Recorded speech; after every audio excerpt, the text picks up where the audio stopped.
today's episode, my co-host Pastor Lance Hahn and I are joined by our special guest, Kirt Lewis, Director of World Relief, Sacramento. World Relief works to empower the local church to serve the most vulnerable. In today's episode, the three of us will be talking about World Relief's work advocating for refugees and assisting in their resettlement. And we will talk about how to think through the current world refugee crisis through the lens of Scripture. We'll also spend some time talking about recent events in Charlottesville, Virginia, and how Christians can and should respond to racism. All of this and more on this episode of Engaging Culture.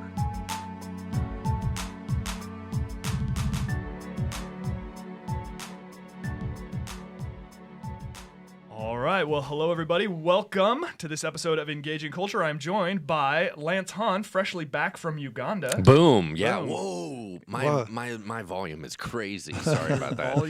You went into a trash can sound, and so I'm just letting you guys know. I don't know what just happened there, but all right. Now I hear myself really powerful. Well, your silky smooth voice is nice. Oh, and loud, so thank you. It's beautiful. Glad Stay you're thirsty, my friend. Glad you're Okay. Glad you're that with had us. Nothing to do with it. Yes, I'm back from Uganda. Now I can't even really hear you. That's all right. all right. That's almost encouraging. That's probably better, frankly. Our yeah. other guest today, Kirt Lewis, Director of World Relief. All right. Glad to have you with us. It's good to be with you. First non-Bridgeway staff Wow. member guest. Dang. So don't screw this up. Don't for mess the this rest of up. them. Yeah. I'm sorry for everyone who will follow me. You know, I have to point this out just for everyone. I like Kirt Lewis for a variety of reasons. One of the reasons is he's super smart. I'll talk about him as if he's not in the room. He's super smart, and he's super nice, and he's passionate. He is I passionate. love those things about him. I think that he is the right dude for the right job, and I'm so thankful to have you here. Thank you. Appreciate that kind Couldn't word. agree more. Sometimes you only hear good words from your mom or your wife. I just wanted to be one other One person of the in your life. Thank you. You Mom, wife, joined and the Lance. yeah, exactly The trifecta. the trifecta What of could be- positive voices. Yes. What could be better? So yeah, obviously I echo all of that as well, and huge fan of the work that you do, and I'm just Thank absolutely you. thrilled that that our listeners can hear from you today, and we're going to talk a lot about kind of the refugee crisis and how we can think through that biblically and scripturally. But to start off, the heart of this show is to be able to plan for different episodes, and we have episodes planned into the future and all that, but we also want to be able to address issues that happen kind of in the moment. And obviously this last weekend was significant in our country in light of some things that happened in Charlottesville, Virginia with white supremacist protests and marches and things of that nature. There was a really good article by Ed Stetzer, and in a minute I'll drop the link into the comment section of our Facebook Live broadcast so that those who are interested can take a look. But here's what he says describing white supremacy, and I'll quote this directly. He says, "It's an abomination to all that we stand for, and it must be condemned on every level of leadership in the church. There's no room for waffling. We cannot sit in silence hoping this will pass."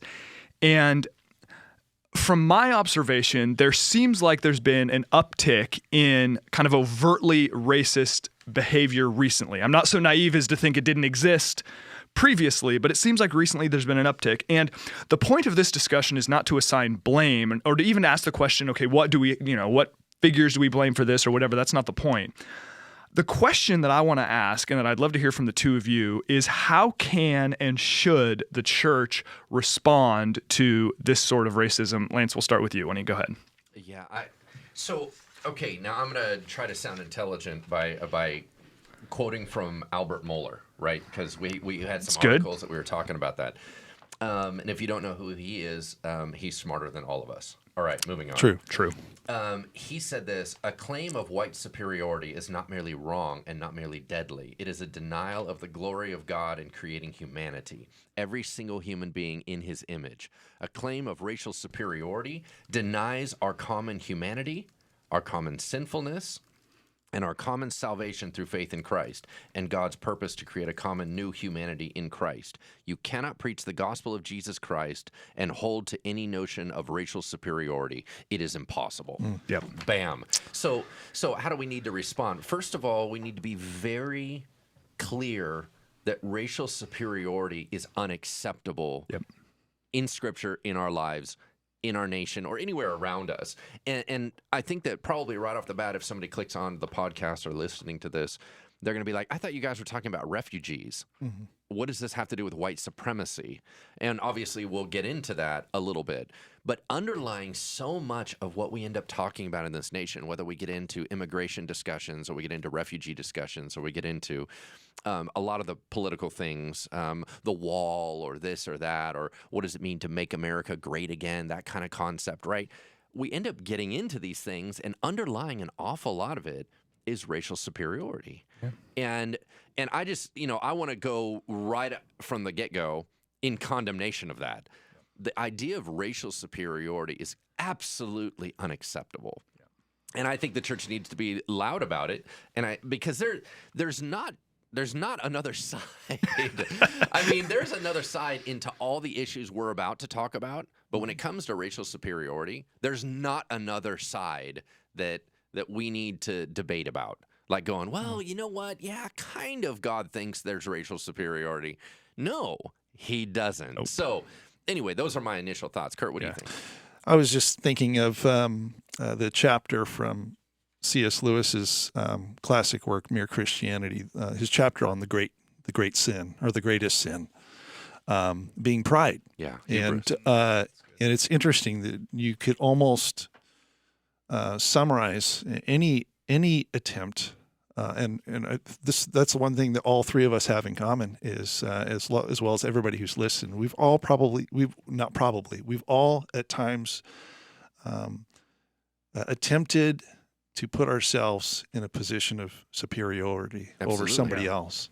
It's one of the most fundamental trademarks of sin, of a rebellion against God's order of love for him and for neighbor. And so there isn't any gray territory in that conversation. When we talk about racism, or it could be ethnocentrism, because that relates a lot to when we start talking about immigrants and refugees. Any kind of expression in which you and I or others place ourselves in a position of inherently worthy, it's like assumed worthiness of position or power over another person, we're committing idolatry. It's at its root, it's idolatry. It's a self idolatry, and you're right. And I agree with Albert Mohler and so many others. It's been encouraging to hear a number of leading Christian voices very strongly over this last weekend speak to that, and I think that was encouraging. And it needs to be heeded. That warning is very serious. Yeah. No. Absolutely. I've done a lot of study in racism and the African-American condition in America and things like that. And really, when you get back to it, as I was doing a lot of the tracings of slavery in America, you obviously have to jump to the slavery that was prior to that. And when I was over in Uganda, they did a whole demonstration of slavery, like a skit that the kids did at the grand opening. And it was slavery in Africa on Africans. And it was showing that if you keep tracing it back, you ultimately have selfishness and pride domineering over another group. No matter where it is, it's been going since the beginning of time. Cain killed Abel because he was able to do it. You understand what I'm saying? And he had this superiority. I should be here. You should not be here. And he killed him. It was in the first family. Craziness. Yeah, absolutely.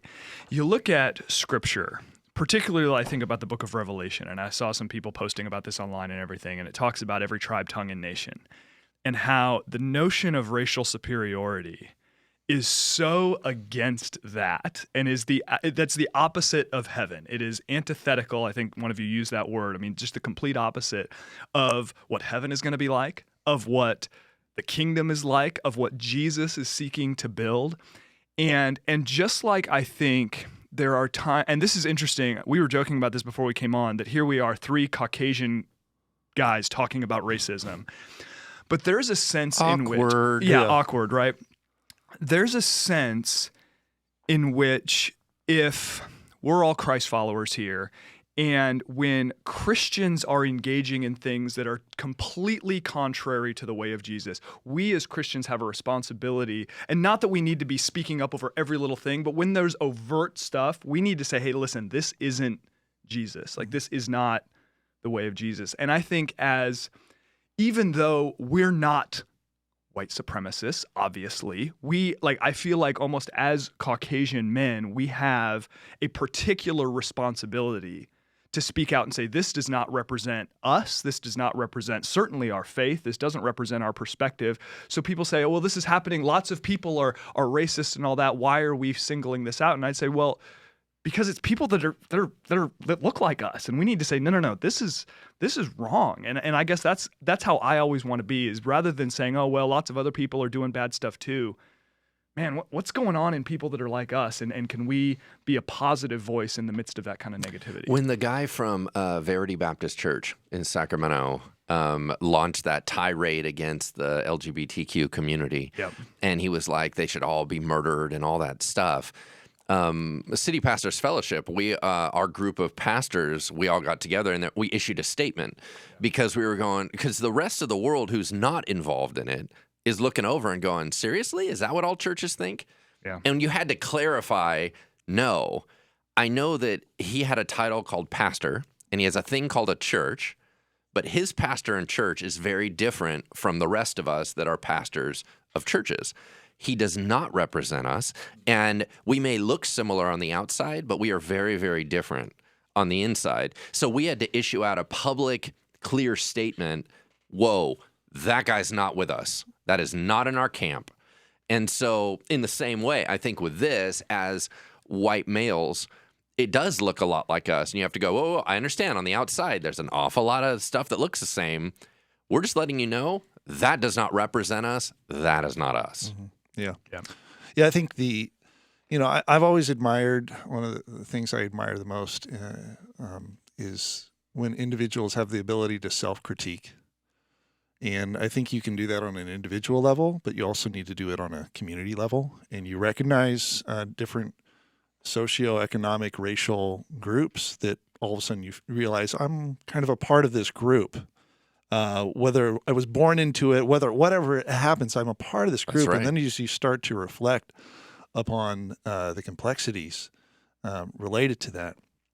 The ability to self-critique and identify areas of reform it's an invaluable voice, especially when you can have that voice when you're part of a majority and you're a minority within that, challenging your majority. That takes some strength and courage. It's second only to minorities themselves. Right. So they are the minorities are the true heroes and champions, Yeah. and the voices that need to be heeded the most. But I think it's absolutely essential that there are other voices that are a part of the majority that are saying, listen, from my vantage point as a part of this majority culture or group, this is correct. We need to address this. We need to reflect upon this. Right. Yeah, Man, for sure. That's so good. So we just wanted to start out the episode by making it clear where Bridgeway stands. We want to join. I mean, so many other churches in the Sacramento area and around the world are speaking out against racism. Just absolutely not what we're about, and completely contrary to the gospel of Jesus Christ. So, Kirt, we asked you here not to talk about that, although perhaps we should have, because you had obviously great thoughts about it. But Bridgeway has partnered with your organization, World Relief, for a long time. We're obviously big fans of the work that you do. A number of folks who call Bridgeway home volunteer and serve with World Relief. And the work that you do, obviously, is to equip the church to serve the most vulnerable. And one of the ways you do that is advocating for and serving refugees. And the refugee situation is one where there's lots of information, lots of misinformation. So that's what we want to talk about. Can we start out just by maybe having you share with our listeners a little bit of your own journey to get to where you are today, and a little bit of your heart for serving the vulnerable, and particularly serving refugees? Sure. And just want to say, first of all, appreciate the leadership of here at Bridgeway, and pressing in and leaning into an issue that, especially the last couple of years, I don't like using the word issue, but something that has become very polarizing, very emotional. The political rhetoric that's surrounded refugees has made it really challenging. And if I'm being really candid, I've seen some Christian leaders and some churches that have, in those moments, have shrunk back And this is a church like other churches that has agreed to say, we're going to pursue and see what the gospel looks like in this.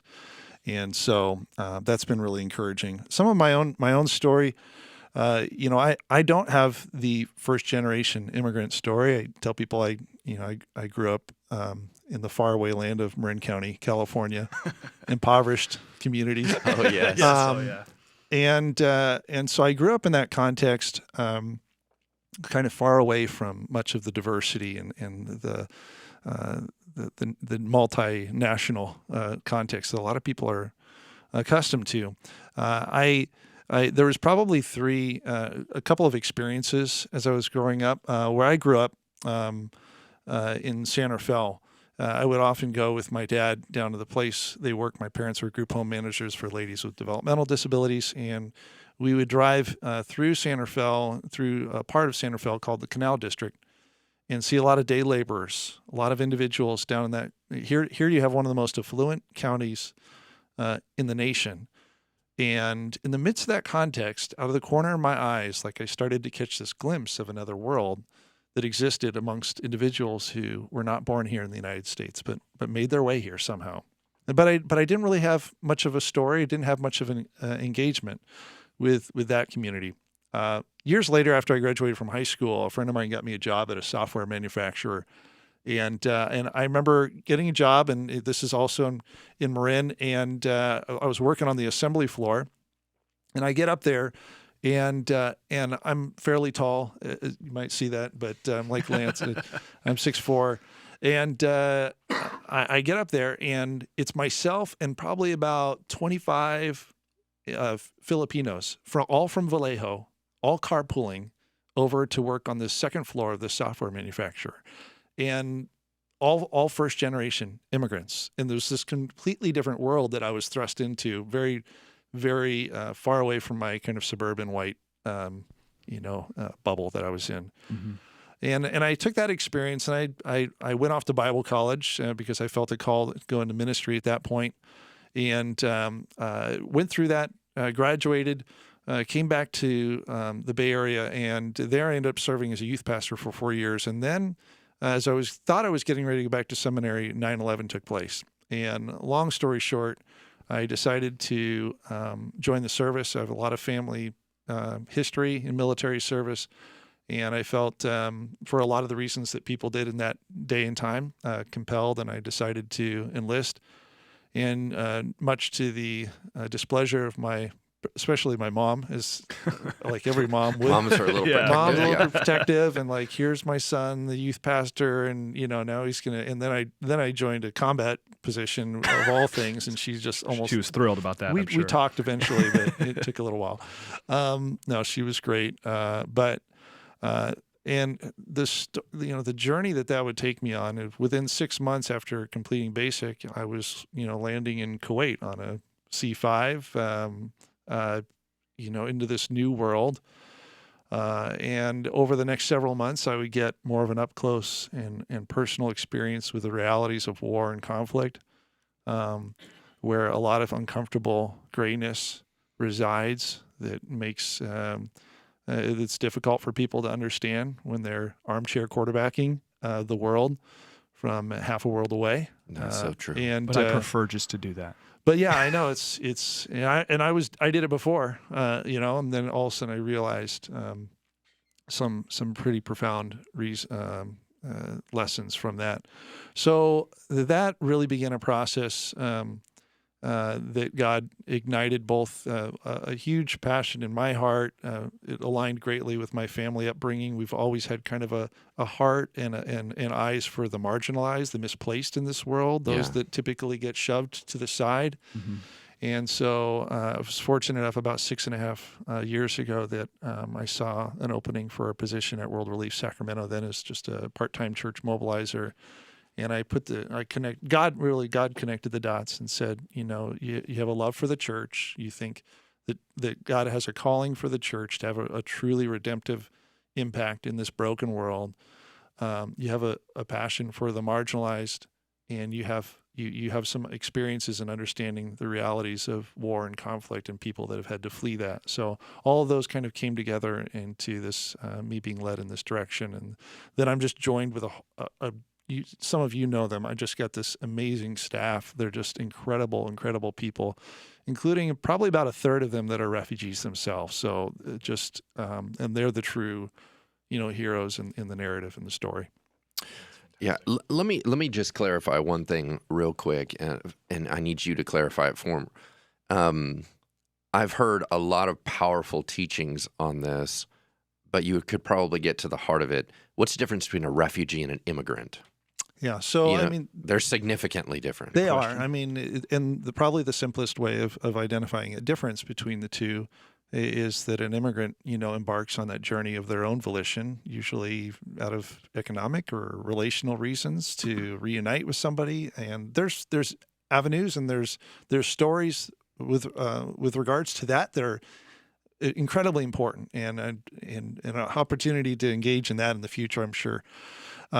Refugees, they don't have a choice. Their only choice, I should say, was just to live. Or to have any kind of semblance of a quality of life. In fact, yesterday I spent the afternoon with a Syrian family, hearing their story. Young family, especially when they fled Syria into Jordan, the child was maybe a few months old, and they had a 2.5-year-old daughter, both girls, like I do. So whenever I run into families like that resonates pretty deeply with me as a father, and having two young girls. And there was no other reason other than just to live. Yeah. So I hope that's helpful.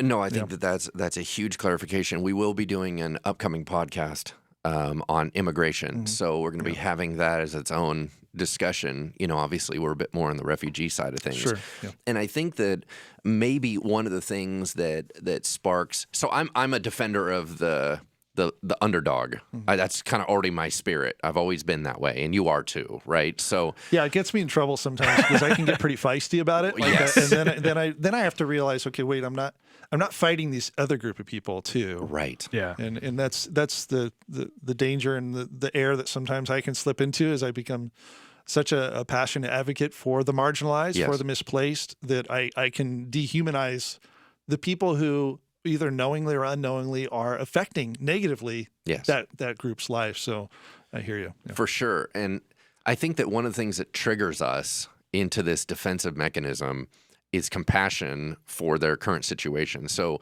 when you see I only have girls, right? I have 2 girls. So when you see 2 little girls and desperate parents going, my children are going to be killed, and I want to protect my little girls, and I have to flee, and then they get hit with all this garbage of, we don't like you, we don't want you. And that causes this triggering, I think, in the dad in us, where you go, whoa, hold on. They've already gone through more pain than you're probably ever going to go through in your life. And now you're sweating them because you have some type of ideology that says they shouldn't be the same as you. That, I think, causes that big rise up. I kind of go into Iron Man mode, where I just have rockets kind of come out from me, and I become very angry. I become the Hulk. Yes. So. Okay, good. Well, we're the Avengers somehow. Yeah, fantastic. But once again, I think that underlying a lot of our conversations is the compassion and the reaction to someone being harmed and not seeking for them to be further harmed, that I think a lot of people forget in this discussion. Right. Yeah. I mean, I think just realizing these are human beings, right? You sit and talk with a family. They're no longer the 1 million people who are displaced. They are this family. And completely back up what you guys are saying, you think how terrible it is to see your own children in pain, right? Like this morning, because of one of my kids has a medical condition, I had to administer medicine to him that made him cry. Mm-hmm. And it was... And even just that, in the comfort of our 21st century America, all the medical help we have, and just how devastating that was as a parent, you look at these people who they didn't choose this. They want to raise their kids. They have similar goals and things they want for their family like we do. And here they are looking at the They didn't wake up in the morning and think, you know what I'd really love to do is uproot my family and move halfway around the world, right? Yes. And diving into that a little bit more, because I think that in order to have the ideology on the other side, you have to justify some of it. So, and for me to step into those shoes, right? Because there's always some type of racist in me. There's always something trying to emerge in me, right? So like the Tale of Three Kings, you either have King Saul emerging out of you or King David. You know what I'm saying? Yeah. And we have this tension inside. So I'm not trying to pretend like I'm Mr. Pure. Sure. We're all wrestling against the flesh. I'm selfish just like everybody else. But I think that in that justification process, we'll go to some crazy places in our heads. So we'll do things like, well, you shouldn't have ever lived in that region in the first place. A war-torn region. Well, you shouldn't have, you should have just moved to another place. Well, you didn't need to have yourself in that situation. Well, you shouldn't have had your family. You start having to justify why you're okay being rude to that person. You know what I mean? And trying to make them a stat as opposed to realizing, okay, so I was born here, wherever that country is, and the government started making decisions that I was not privy to. I cannot overthrow my government because, we've tried in the past, whatever, if you're, let's say you're in Syria or you're in somewhere Egypt where there's been a lot of tension. You go, listen, we tried. I've tried to bring reform. I can't do it. Now all of a sudden there's guns shooting everywhere and my little girls are going to get hit. So I have to make a decision. And my decision is we're going to run and we're going to run that direction. I think just starting in that place as opposed to creating this thing of it was all your fault that you're in the problem in the first place, and now you want to come over and you want to take from us, and you understand? Yeah. So anyway, I'm preaching to the choir. This is something you already know. Well, I think the beautiful thing about the golden rule is it forces us to identify with the other. And as soon as I'm making you statements, I'm no longer identifying as you. I've created a chasm between me and you. And so the very nature of those kind of statements shows that we've already gotten off track. And I'm starting to dehumanize or separate this sense of it's not what I think you should do.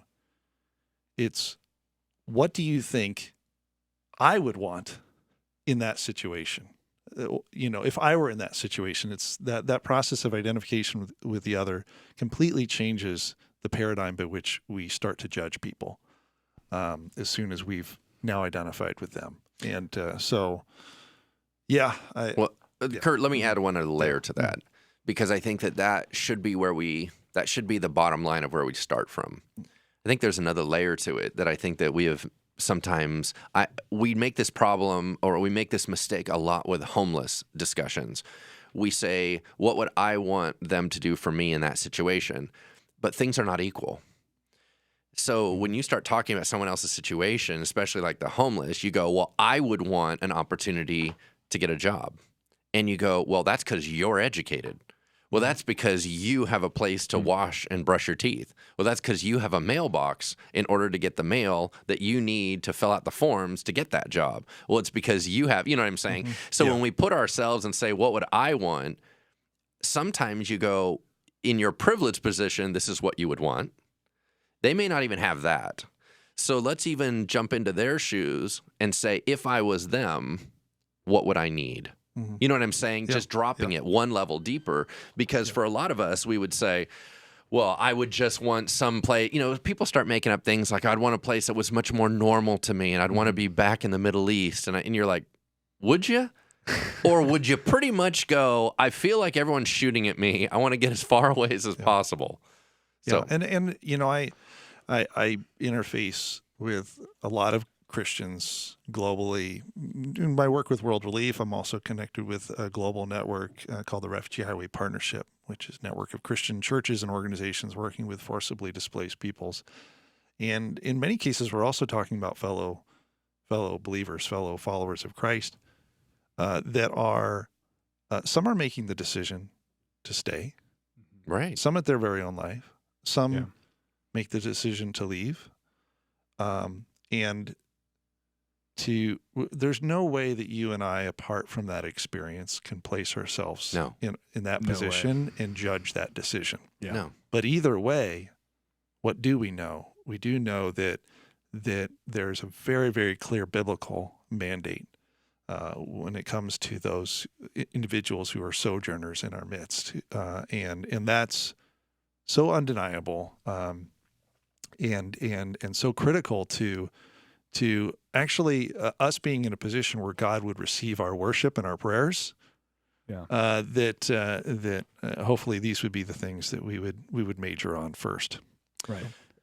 So let me just ask you this, Kirt. So a lot of people may not know that Sacramento is actually a large resettlement area, and you're in the thick of it. So Largest. Yeah. What does World Relief do practically, I think, just to help people resettle? Sure. And I will clarify that actually, as of this year, no city in the U.S. will receive more refugees than Sacramento, California. People do not know that. Wow. Now, is that per capita, or is that total number of the people? total number of people? It will be around 4,500 refugees will resettle in Sacramento this year. Wow. And about probably around 1,900 of them will have been resettled through our office. Wow, that's fantastic. So there's a number of stories related to that. But when I look at that, I say, okay, especially in my role and in working with World Relief and with churches in the area, I think, okay, this is an opportunity for the church to rise up to this occasion, this historic moment, and say we're going to be there. We're going to be there, showing radical biblical hospitality and learning and growing from our newest neighbors too. So what does some of that look like? It looks like everything from a church, helping furnish an apartment to picking up a family at the airport. That's a long journey. You just got back from Uganda. Yeah.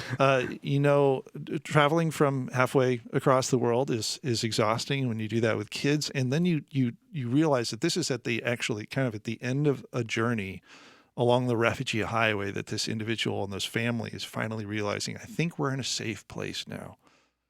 Well, you're holding your breath. And can't imagine. And there's all the myth of America and like what's myth and what's reality. Streets what's this are whole paved with experience gold. going to be like? Arnold Schwarzenegger is going to shoot me. Yeah, exactly. What is this going to be all about? And to have somebody there to welcome you, to smile, to welcome you, to greet you, to shake your hand, and then for individuals and refugees, whether families or not, to see that person there is somebody who's a Christ follower, who's just trying to be obedient to the teachings of Jesus, has just a tremendous impact on our community. And it goes on from there. Those are just the early stages. It's not easy. It's definitely not easy. This is well beyond this. There's nothing wrong with this, but this is well beyond painting schools. This is engaging with real people who've been through an awful lot of trauma, trying to struggle to make a new life here in America. In many cases, starting completely over from scratch. And so there's a lot of opportunities that follow from that to help individuals experience life in their community, from education to employment to ESL to cultural orientation, to just a sense of genuine friendship with people in their community that aren't from their own home country. Those are all just ways in which churches can get engaged too. I want to cite one other thing, because I thought this article that you sent was pretty powerful. Yeah. That by the time they get to you, Kirt, the process is years. Yeah. And this whole thing about, oh my gosh, we're scooping up thousands of refugees randomly, and in the same day we're dropping them off in Sacramento and they're on a bus somewhere is simply not true. So this article went through and was talking about the process. Yeah. And I just want to highlight a process. It was talking about even just Syrian refugees. Sure. And this is what they go through. Mm-hmm. So number 1 is registration with the United Nations. Number 2, an interview with the United Nations. Number 3, refugee status is granted by the United Nations. Number 4, referral for resettlement in the United States. So in other words, the United Nations decides if the person fits the definition of a refugee or whether to refer the person to a country for resettlement. Only the most vulnerable are referred, accounting for fewer than 1% of refugees worldwide. Some people spend years waiting in refugee camps. Number 5, interview with State Department contractors. Number 6, first background check. Number 7, higher level background check for some.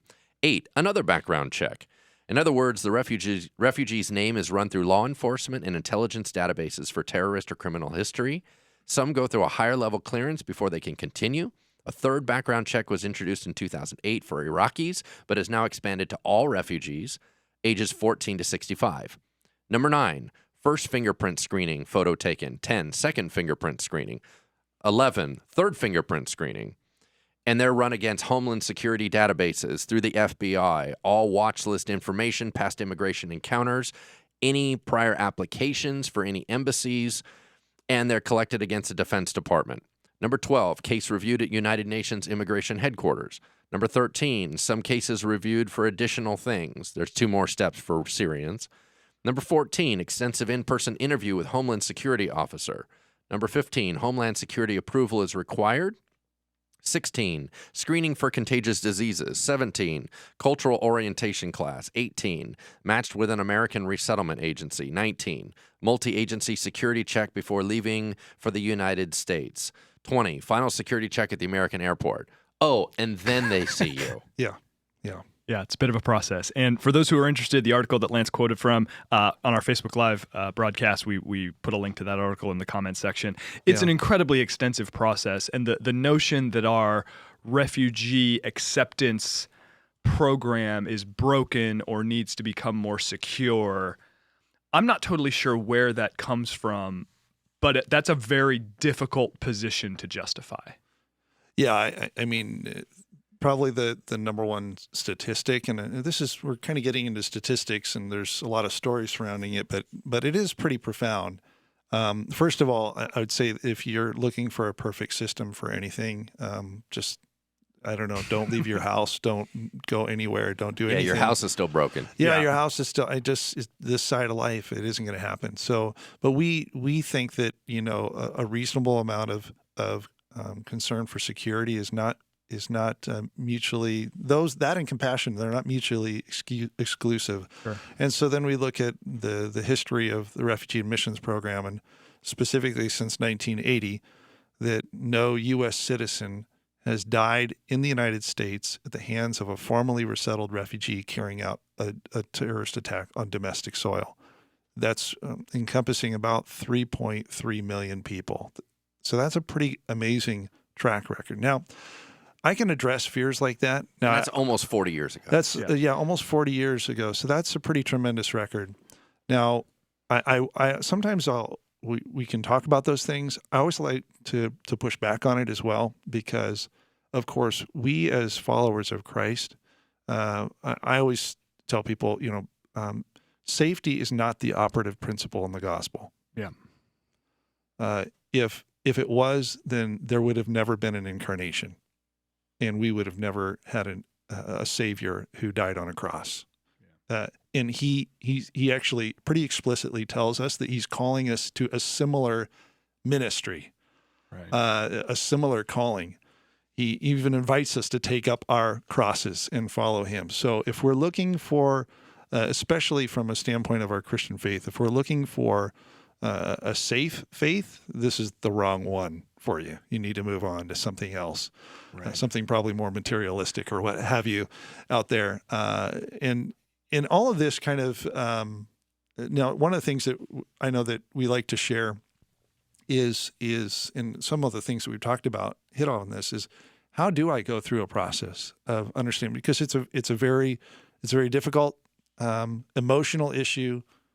Again, highly politicized. And what's a process that you can go to? There's no way on the course. There's people listening right now who run the full gamut of perspectives, and I get that.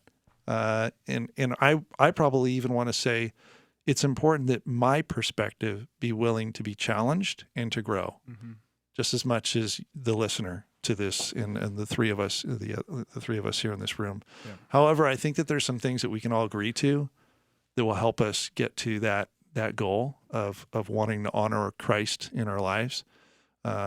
We focus on 4 spiritual disciplines and you could apply this to any difficult crisis, any human crisis or issue, and that is that we approach it prayerfully, biblically, factually, and relationally. Some of the things that we've talked about are factually. It's important that we push beyond the rhetoric that we hear on TV and the news, newspapers, what have you, and we do our best to really have an understanding of what reality is. But that's only one of the four disciplines. I love that the people of God in the scriptures consistently just pray.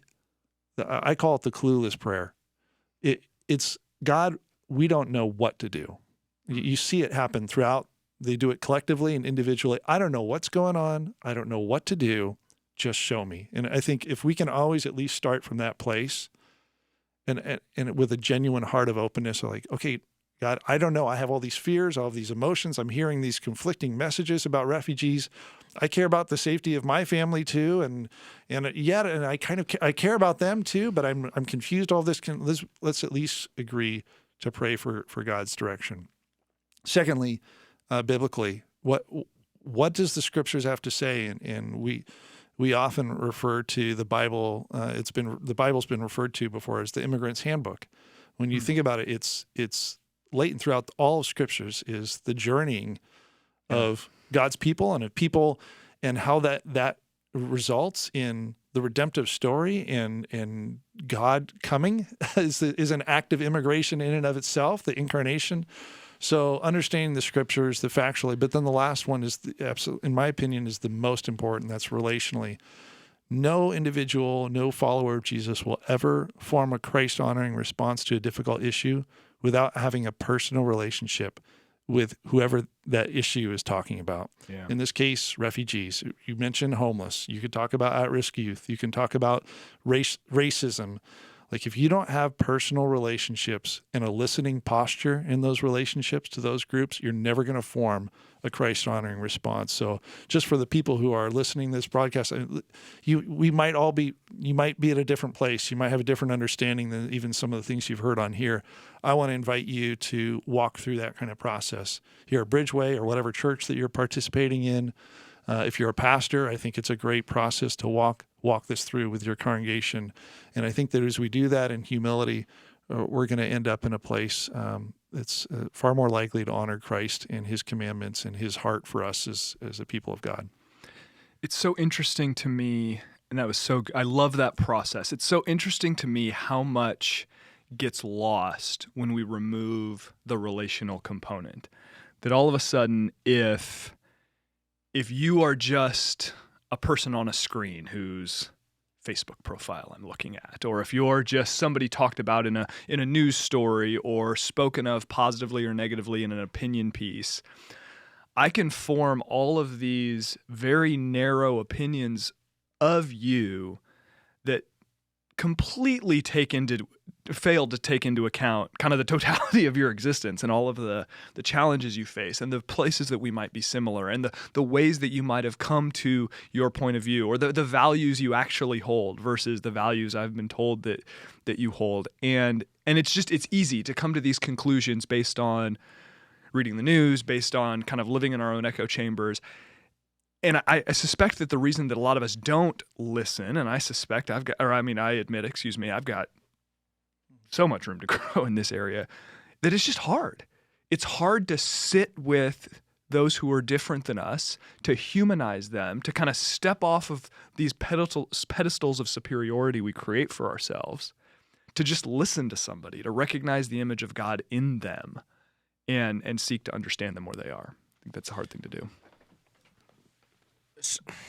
So I want to take. I know that we don't have a ton of time, but I want to turn the corner a little bit on something here.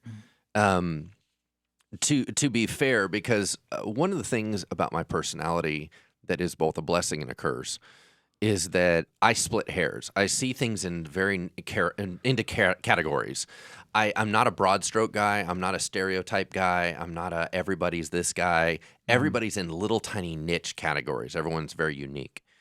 And I think in this issue, one of the things that I've run into is that I think that we need to parse out the refugee situation into its various categories so we can have healthy dialogue. For example, I think it's one thing to talk about the refugee situation from practical policy. What's best business for America to handle? What is best for economics to handle? So, for example, it is very fair to look and say, whether we're talking about immigration or we're talking about refugees, if we're all in a lifeboat and people are swimming towards you, you can take so many people into your boat until you capsize and then the boat's no longer useful. That is actually an economic or a practical discussion to have. What are we able to do? And I think that a lot of people jump over into that one and they start arguing. There is a different discussion, which is theoretical or theological, which is, let's say I had a big enough boat. Do I want that person getting in my boat? You understand what I'm saying? Yeah. And so for me, I feel like, can we please start slicing this thing out and talking about what we're really trying to talk about? Because it's one thing to say, okay, I have compassion for their situation. Now, right now, how do I get them safe? Can I get them in my boat today? No, but how do I get them in a safe boat right now? You know what I mean? So, but the conversation tends to get so jumbled up together. You have politics, you have economics, you have this racial superiority, you have all this stuff lumped together, and everyone's talking over each other, and it's not being spliced out. So, for example, as far as compassion to somebody being displaced forcibly from their home, the idea that somebody would argue we need to help them is asinine to me. Like, I don't even understand where that argument would be. But I think there's lots of room for argument about what is a practical policy and how should things be done, and what about the economics of it and what is appropriate. Sure. I think that there's all kinds of room for debate. So anyway, just thoughts. And let's. I'll be really concrete in that because we talked about idolatry earlier. Let's talk about the idolatry of America. Okay, we are not the solution to this broken world. As I'm saying, we as a nation. Mm-hmm. Okay,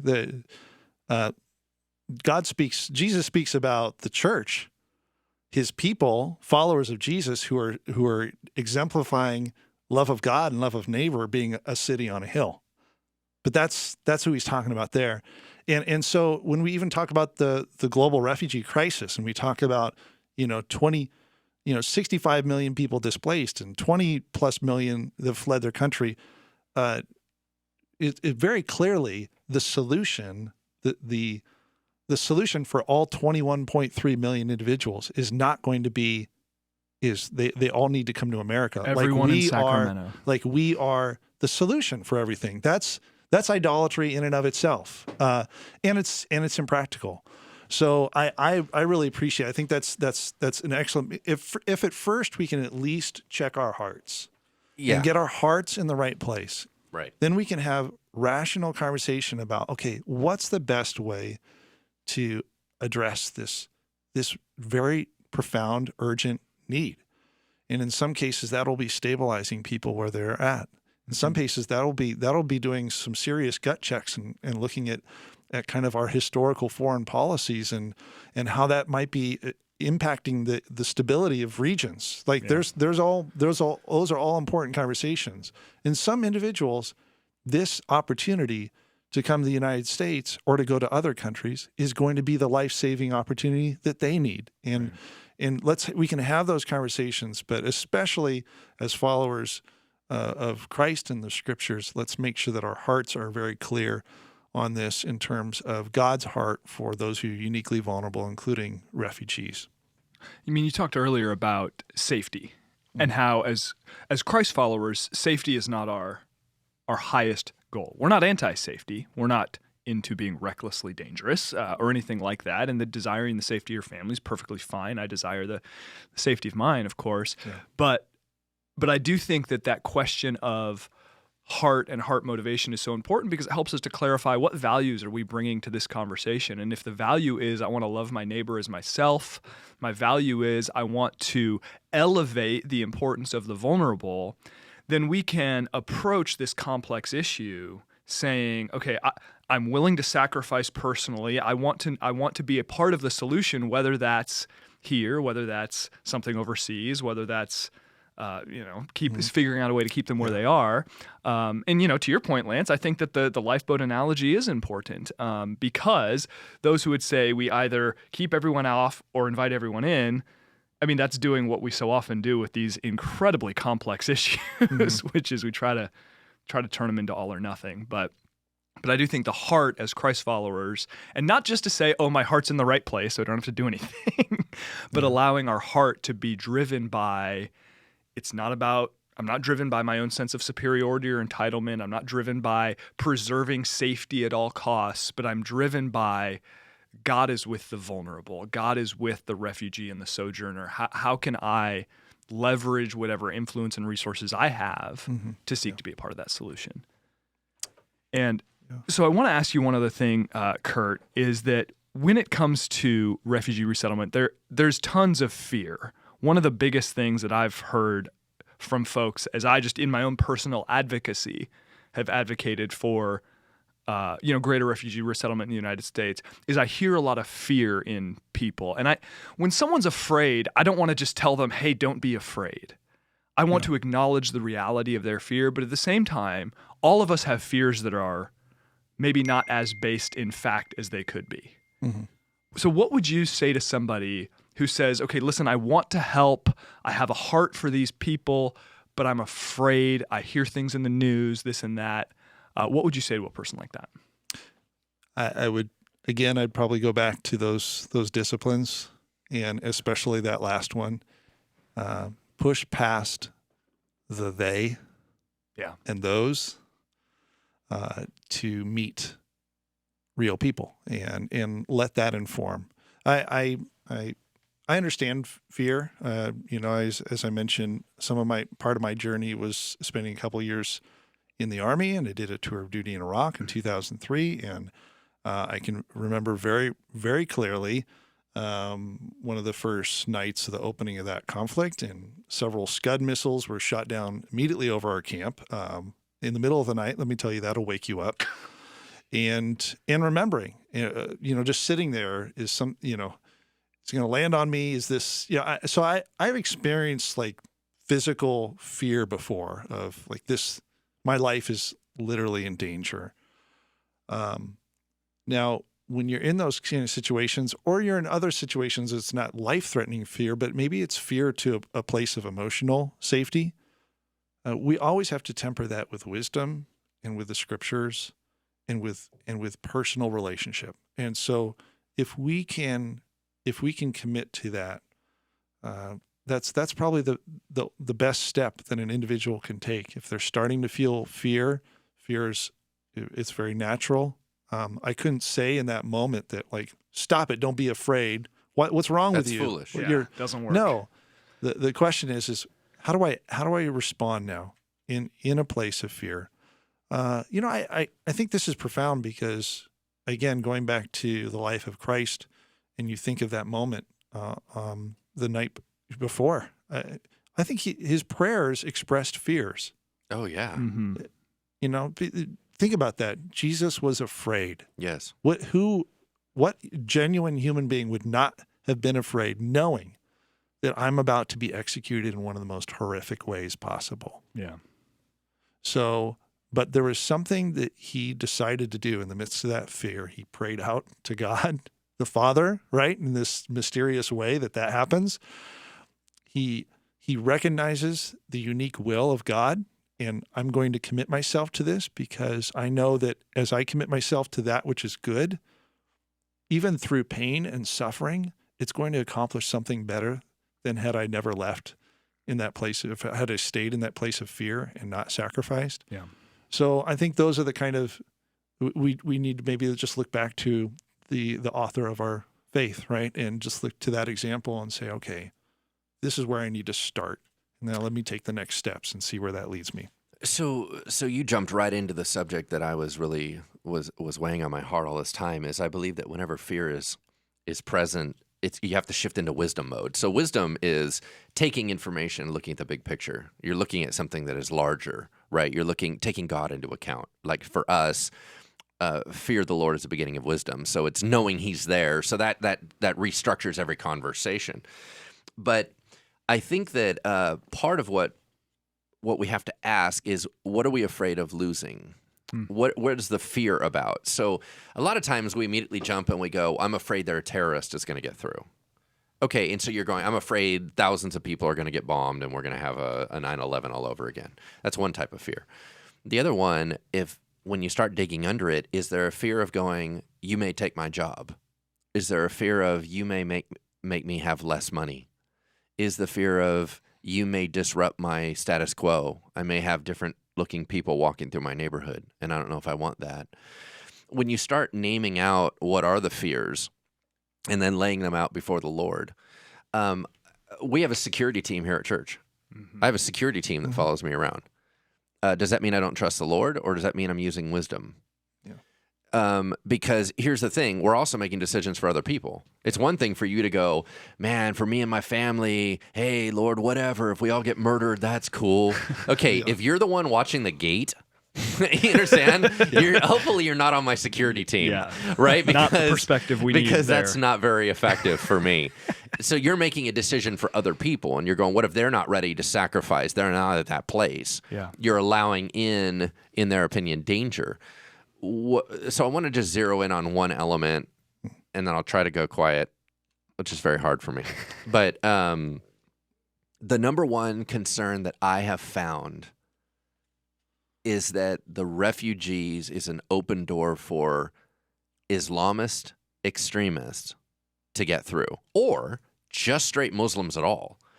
The big thing, and you're going, whoa, hold on. Are you concerned that they're bringing physical harm? Are you worried they're bringing religious harm? Are you worried that they're bringing cultural harm? Like, what exactly are we worried about again? But I hear that more often than not, that Islam as a religion is, it's more violent, it's blah, blah, blah. And so refugees of going, I appreciate I'm helping you out because you're in a bad place. But when you get brought in here, you're bringing in a dangerous element into the country. That's probably what I hear more than anything else.